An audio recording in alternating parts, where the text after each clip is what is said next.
Praise the Lord. Greetings to you all, the matchless name of our Lord and Savior Jesus Christ.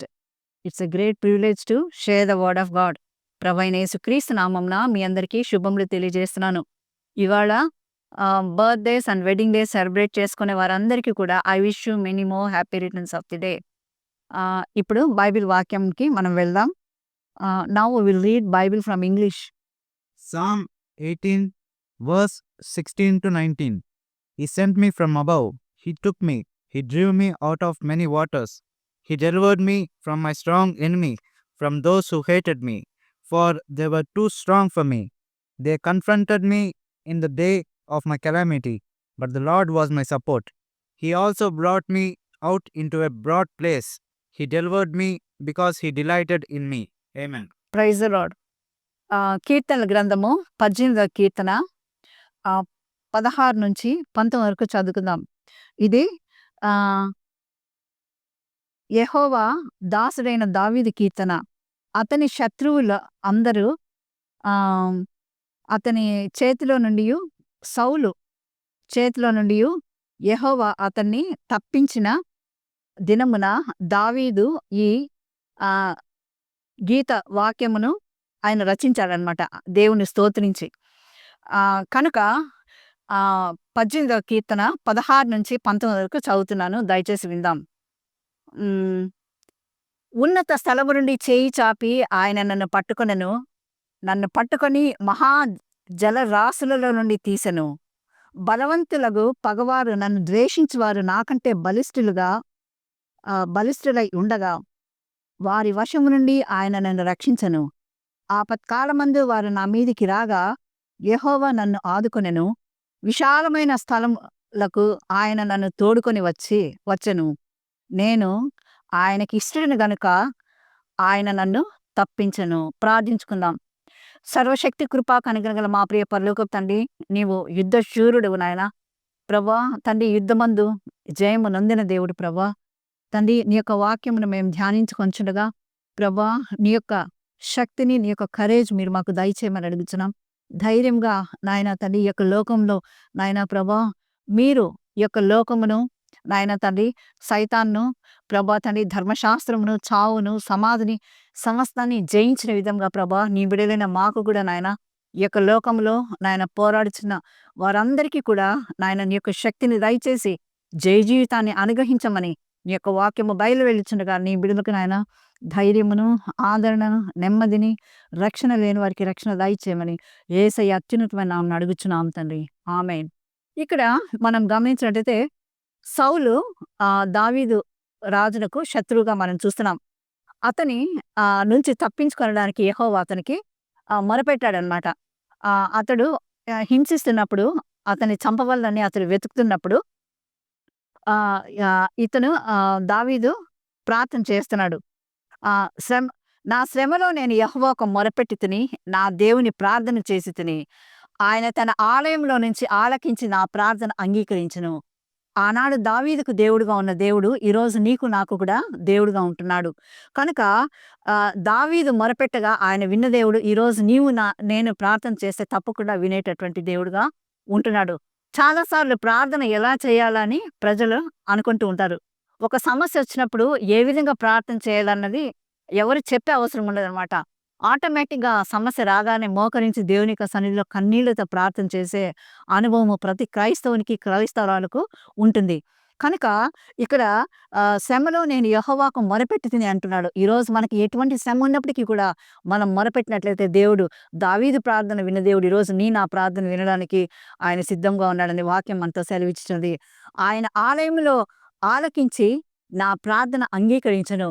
ఈరోజు మనం కూడా దేవునికి హృదయపూర్వకంగా విరిగి నలిగిన మనసుతో ప్రార్థన చేసినట్లయితే ఆయన ప్రార్థన వింటాడు.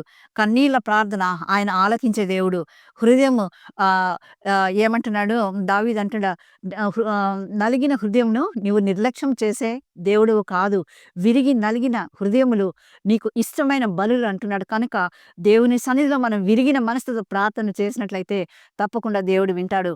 ఇంకా మనం చూసినట్లయితే ఆయన ఏ విధంగా వస్తున్నాడంటే, అప్పుడు భూమి కంపించి అదిరేను. పర్వతంలో పునాదులు గూడా వణికాయి. ఎందుకంటే ప్రభువు మొర విన్నప్పుడు నా మొర ఆయన సన్నిధిని చేరి ఆయన చెవులను చొచ్చెను. అనగా వినగా ప్రార్థన వినగా దేవుడు దావీదు ప్రార్థన వినగా అప్పుడు భూమి కంపించెను, అదిరెను. పర్వతములు పునాదులు వణికినట్లు మనం చూస్తున్నాం. ఆయన కోపింపగా అవి కంపించెను. హల్లెలూయా! ఆయన నాసికా రంధ్రముల నుంచి పొగ పుట్టెను.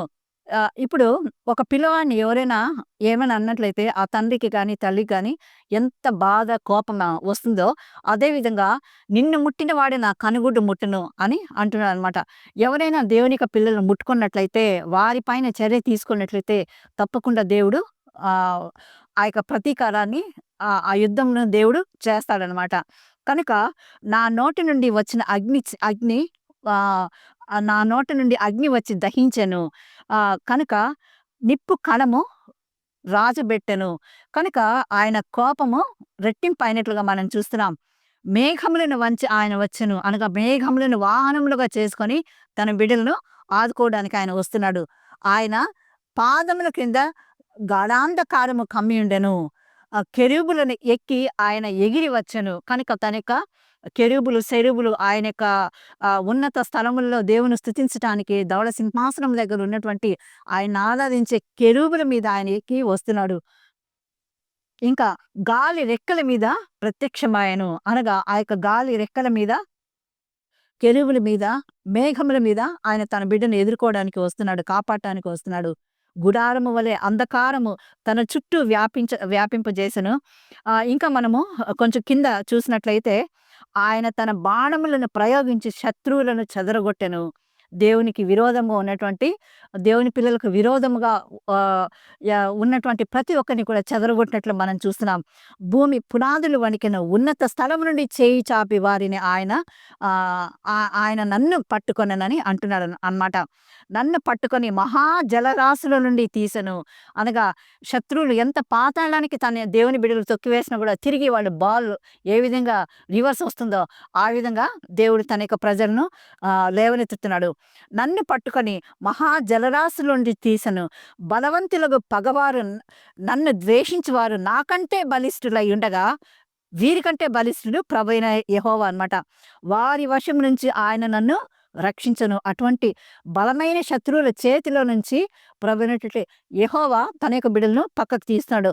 ఆపత్కాలమందు వారు నా మీదికి రాగా యెహోవా నన్ను ఆదుకొనెను. తన ప్రజలు ఎటువంటి పరిస్థితిలో ఉండి, రోగంలో ఉన్న, అప్పుల్లో ఉన్న, శత్రువుల చేత బాధింపబడుతున్నా కూడా ప్రభువైన యెహోవాకు మొరపెట్టినట్లే ఆయన వచ్చి ఆదుకుంటాడు. విశాలమైన స్థలములకు ఆయన నన్ను తోడుకొని వచ్చెను. నేను ఆయనకు ఇష్టడను గనుక ఆయన నన్ను తప్పించెను. ఆమేన్. ఈరోజు మన యొక్క బ్రతుకు, మన యొక్క జీవితము దేవునికి ఇష్టపూర్వకంగా, నమ్మకంగా మనం ఉన్నట్లయితే తప్పకుండా దావీదుకు చేసినటువంటి ఆయన మేలు నీ బ్రతుకులో, నా బ్రతుకులో చేసి మన యొక్క శత్రువులందరినీ కూడా హతమార్చడానికి దేవుడు సంసిద్ధంగా ఉన్నాడు. కనుక దేవునికి మనం ఇష్టలుగా ఉన్నట్లయితే, మన యొక్క బ్రతుకులు దేవునికి సమర్పించుకున్నట్లయితే, దావీదు కొరకు పోరాడిన దేవుడు ఈరోజు నీ కోసం, నా కోసం పోరాడుతున్నాడు. యుద్ధము యెహోవాదే అని ఆయన చెప్తున్నాడు. కనుక అటువంటి మంచి జయ జీవితంతో దేవుడు నిన్ను, నన్ను ముందుకు నడిపించాలని పరిశుద్ధాత్మ దేవుడు ఈరోజు మనల్ని కోరుచున్నాడు. అటువంటి మంచి ఆత్మీయ జీవితంలో దేవుడు మనల్ని ముందుకు నడిపించును గాక. Amen. Thank you. God bless you.